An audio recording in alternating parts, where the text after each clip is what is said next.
What's up, guys? Jorge Coxaj here from Rescue Love Ministry. And I want to talk to you today about allowing God to be your provider. Now, as a man, this is very important to me. Providing for my family is something that I feel very strongly about. I want to be the one that makes sure that my family is comfortable, that my family is safe, that my family is protected, that my family is provided for. These things are things that are ingrained very deeply in me. And part of it has to do with the fact that as I grew up, I saw my mom struggling a lot and wanting my dad's help, and there being this disconnection between what my dad should have been doing and what he actually was doing. And so I had decided in my heart at a very young age that I didn't want to be that way. I didn't want to be the kind of man that didn't provide for his family. I didn't want to be the kind of man that didn't give his wife and his kids the things that they needed. And so I decided I was going to work hard. I was going to make sure that no matter what, I always provided for them. And then God brought me through a season of life where that became a very difficult thing to do. I found myself in a situation where I couldn't provide at the same rate and at the same level that I had provided for my family before. And this was a difficult season for me. It was difficult because it went against this innate desire that I had, which I believe was implanted by God. I believe that God led me to having this need to want to provide for my family. I believe that that was something that was given to me by God. However, the reason why we were in this season and the reason why God had brought us here was so that he could teach me a very important lesson. And that lesson is that although God uses me to provide for my family, God is the provider. And that's very important. That distinction is important because even if we're the ones that bring home the paychecks, or whoever it is that brings home the paychecks in your home, it doesn't matter if it's you or your wife or whoever. The point is, it's not, the provision isn't coming from you, the provision is coming from God. And this was a lesson that God was trying to teach me and has been trying to teach me throughout this process. So I want to share some wisdom that I found from the biblical narrative about this and about how God utilizes us to provide, but how he is the ultimate provider. Now, this actually is something that provides me with rest. It helps me have peace in this day and age with all the uncertainty that we are facing and all of the challenges that have come our way and that will continue coming our way, because let's be honest, we don't know what's around the corner. I mean, we all saw what could happen in just a moment's time. In just a matter of months, in a matter of weeks, the world was turned upside down. And that's something that can repeat itself over and over and over again. Uncertainty is just around the corner. And all it takes is for somebody to pass away, or for you to lose your job, or for someone to get sick. And you know, it's been a humbling experience as I grow older to come to that realization that, number one, I'm not as strong as I used to be. Number two, my body isn't what it used to be. And that's very impactful, especially as the older I get. Now, I'm not that old. I'm only 34 years old. But I have noticed these changes that are in me. Now, why am I bringing all of that up? I bring it up to say that things can change. And whatever it is that you're relying on may not be as solid as you think. Maybe you're relying on that strength that you have, or the wisdom that you have, or your intelligence, or your job, or whatever it's been that you've been leaning on all this time to say, this is where my help comes from. And that's really something that has been resonating in my mind throughout these past few months in this season, few years in this season. It's been resonating in my mind. Who is your help coming from? Where does my help come from? My help comes from the Lord, the maker of heaven and earth and the mountains. Now, all of that being said, that's the framework for today's study. And I want to go to the book of Ruth, chapter 2.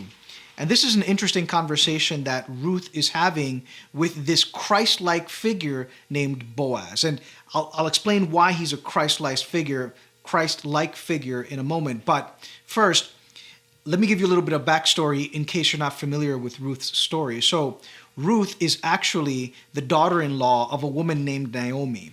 Naomi lived in Bethlehem. That's where her husband, and her 2 sons lived. But there was a famine in the land. And because there was a famine in the land, they moved to a Moabite country. Now, here's the interesting thing. There, her sons find women and they get married. Ruth was one of those women that one of her sons married. I don't know, and the Bible doesn't go into a lot of detail as to how all of this happens, but Naomi loses her husband and both of her sons. And then decides to change her name to Mara, which, by the way, nobody calls her that. She says it once, and then nobody's like, oh yeah, okay, Mara from now on. Everybody continues to call her Naomi. She changes her name to Mara, which means bitter. And it was for good reason, because now that her husband had died, now that her sons had died, I mean, it was such an incredibly desperate situation that she found herself in. There was no hope for her. There was no solution.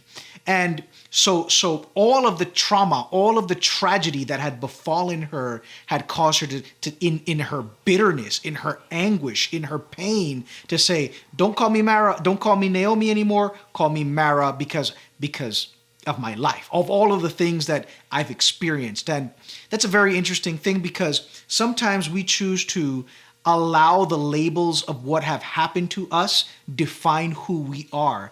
And yet, it's more important for God to say who we are and define who we are than it is for us to be defined by what has happened to us. Whatever has happened to you isn't as important as what God has done in you. It's not as important as what God has called, the reality that God has called into existence in your life. It is the same God that spoke into the abyss and said, let there be light, and there was light. It is the same God that came down from heaven and dwelt among us. The Bible says in John chapter 1, that tabernacled among us, lived among us, set up a tent among us, and wants to live in our hearts. That's the kind of God that we're talking about, that can speak something out of nothingness. And that's the kind of God that can speak life into your even lifelessness, if that's the case with you. So don't allow yourself to be defined by your situations, your circumstances, your past, the mistakes, all of the stuff that we sometimes utilize to label us. We are this. Mara had taken that upon herself. Naomi said, I am no longer Mara. I am no longer Naomi. I am now Mara, defining herself by her circumstances. However, God had a different plan for her. And here's the interesting thing.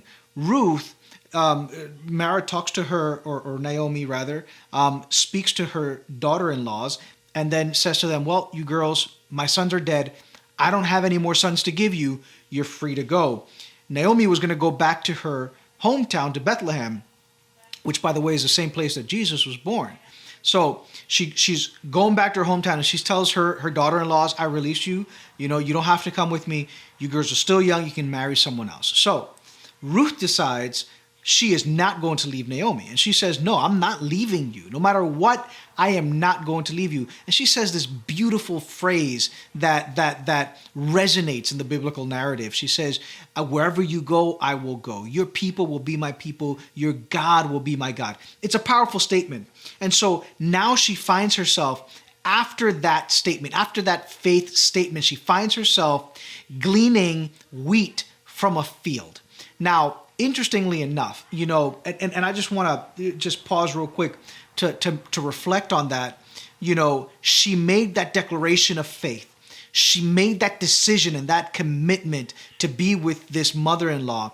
She made that stand. You know, I'm going to take this stand. But she didn't know what she was going to end up doing. She didn't know where she was going to end up being. She didn't know what was going to happen to her. All she knew was that she wanted to be with her no matter what. She was going to support her. She was going to help her. And honestly, she saved Naomi's life. Had Ruth not taken that stand, Naomi would have been dead without any solution for her problem, because of the society that they lived in. Men were the only ones that could work, that could hold property, that had value in terms of provision and protection, all of those things. What would have been the life of Naomi had Ruth not stuck around? Who knows? But the Bible does tell us that Ruth does stick around and she's gleaning wheat in a field. And it happens to be that she's gleaning in the field of this man named Boaz. And this man, the Bible describes him as a righteous man because, first of all, he's allowing people to glean wheat from his field, which was actually a law in Israel to help people that were poor. But a lot of people didn't do it. In fact, when you see the book of Isaiah and the book of Jeremiah and these biblical prophetic books, a lot of the times God is upset because the poor are not being taken care of. The widows are not being taken care of. And one of the ways that they were supposed to be taken care of was if you had a field, then the poor could come and glean from a corner of that field. And so Boaz allows Ruth to glean from his field, and he allows her to gather up what she needs for herself and for Naomi to have when she goes back home. But another interchange begins to happen between them. Boaz notices her, and they begin to have a conversation, and that's where I want to pick up the narrative for today, because I believe that this lesson is so important for us, and I don't want you to miss it. So the Bible tells us in the book of Ruth, chapter 2, and I'm going to look at verse 11. Boaz is having this conversation with Ruth, and they're talking about how she had gleaned from her. Now, take a look at this. Boaz has this conversation with Ruth. He notices that she's gleaning. He commends her for what she's doing for Naomi. Now, take a look at this. Verse 11. And Boaz answered and said to her, "It has been fully reported to me that all that you have done for your mother-in-law since the death of your husband, and how you have left your father and your mother and the land of your birth, and have come to a people whom you did not know before." Verse 12. "The Lord repay your work, and a full reward be given to you by the Lord God of Israel, under whose wings you have come for refuge." Now, here's the powerful thing about this text, and that I want to reflect on for today, which is the refuge for Ruth was not Boaz. She ends up falling under his protection, and there were these redeemer laws that existed in Israel at the time called the kinsman redeemer. In fact, anytime you see the Bible in the Old Testament, the word redeemed, you're going to see this word goel in Hebrew, and you see it a lot in the book of Ruth. And some people believe that the book of Ruth was written in order to illustrate this idea of the goel, the kinsman redeemer. And there's a lot that comes into that, but I'm not going to go into it today. However, take a look at this. He tells her, he ends up being the provider. So because he was the closest of kin to Naomi, and because of the redeemer laws, the kinsman redeemer laws, he was able to actually protect her, Ruth, and Naomi by providing for them and marrying Ruth, giving Naomi's children and descendants, and helping them out financially and in every other way, giving them descendants, giving them finances, giving them food. I mean, he saved their life. They fall under Boaz's protection. They fall under Boaz's provision, and Boaz was a man that was well off in this land. Now, here's the thing. Boaz ends up being the one that's providing for them, but he calls this out from the beginning. In his conversation with Ruth, he says, "I want to have this clear. I want you to understand what you have done." He gives her a blessing and says, "God bless you. May he prosper you in everything that you do. May he multiply your prosperity." And then he says, "Because you have come under the refuge of the Lord." In other words, her provision, although Boaz was the one that gave it, came from God. And Boaz understood this. It was clear to him that although he was being used by God to provide for her, she was being provided for by God. The provision came from him. So this is important for me because, you know, I'm the one that does the work in our home that brings in the bulk of the income. And oftentimes, especially in our first years of marriage with my wife, you know, I saw myself under that light, and I had defined myself as provider. That was the label I had chosen for myself. However, God is the provider. And there is this rest that happens when you let go of all of the stress that comes from being the one on whom that responsibility rests. And why is that important? I'm not saying quit your job. I'm not saying God's just going to make money fall out of the sky. I'm not saying that.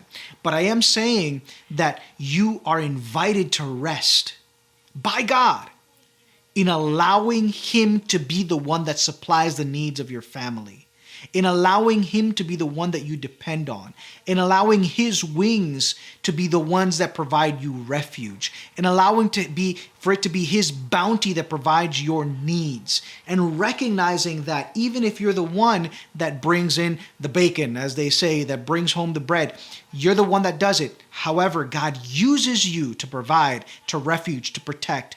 God is our protection. He is our refuge and strength, a very present help in trouble. Therefore, we will not fear.